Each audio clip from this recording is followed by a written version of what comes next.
Right, thank you very much, Rob. More than 620,000 candidates are expected to sit for this year's national Matric exams. These learners have it tough this year. Economists have repeated a warning that a number of Matric learners in South Africa who will not go to university next year will have a hard time finding jobs. Those who cannot further their studies next year are expecting to enter the job market. Economists have warned that the job market is already competitive for those with the necessary skills, and most companies are cutting down on staff. These exams also started on a bad footing when 2 Matric pupils were arrested when they allegedly tried to buy examination question papers, and that was in Polokwane. For more on the exams, we are joined in studio by Dr. Muavia Khali, who is an independent educational consultant. Good to have you. Morning. Welcome to Morning Live. Do you agree with economists' predictions that learners who will not go to university next year will have a very hard time finding jobs? Well, it's sad to say that the trend has been for the past more than 20 years that it's happening. But we can turn this around. There's lots of examples in other countries where they institute what is called service learning, where certain work within the economy you don't need experience for. And so what we need to do is to create a buffer for those who don't want to go to university, because not everyone can go to university or colleges, who want to get active economically, but they don't need experience. And so there are lots of countries like serving people in hotels, in restaurants. You don't need experience for that. Yeah. And so service learning sector we need to create to accommodate roughly about 250, 300,000 learners every year. Let's talk about our readiness for these Matric exams. We saw them starting at the beginning of this week. I know it was not the major section of the Matric exams. You know, majority are starting properly next week. How's our readiness? Well, I think readiness is at 2 levels. The one is readiness to administer the exam. I think our country is very good in that. We've been doing it for quite a long time. And I have no doubt that the department is absolutely ready. All the information is indicating that. The second readiness is the readiness of the learners to be successful in it.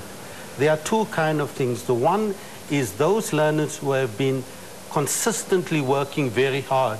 There should be no concern around them whether they will be successful.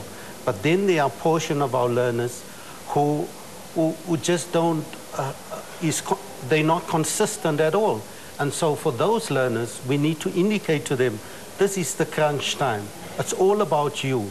You are not defined by how you were doing in the past. Yeah. You can decide if you want to be part of those who are going to be successful at the end of the year. Yeah. And that's all about hard work. Yeah, it is about hard work, what you've put in through the year. And certainly I know I remember having a conversation with you 2 weeks ago, and we were talking about the teachers and their responsibility and how well they have done, because this at the end of the day is also an examination for teachers to see how well they have done through the year in instilling this knowledge into children. Do you believe that this year's results are going to exceed last year's results? Well, I certainly want to hope so. I mean, as a country, last year we increased very much during a year when we had the World Cup, when we had strikes. So obviously we need to be optimistic for all of those learners that they're going to be successful. What the responsibility is as a country is that those who are successful, we need to create the opportunity so that they can see their success is beyond just writing the exam, that they can create some opportunities for them. Yeah. What about these examination leakages? I mean, this is already week 1, and we're seeing that there's Matric students being arrested for wanting to buy exams on the markets. Well, leakages has to do with readiness. If you're not ready for an action, you're so desperate, you will try and do whatever it takes. And so what we need to do is to make sure that our learners are so ready that there's no concern about whether they need to get hold of the question paper or not. So it's a systems thing, how we need to create. And we all know if you're ready for an activity, you don't mind what's coming to you because you know you're well prepared. All right. Dr. Muavia, thank you very much for joining us here on the program. Dr. Muavia Khali is an independent educational consultant talking to us about Matric exams. They started on Monday. And I know basically most of the pupils are writing next week, and that's English. I know that's when the exams definitely head into full swing. For yours on the other side, it's over to you.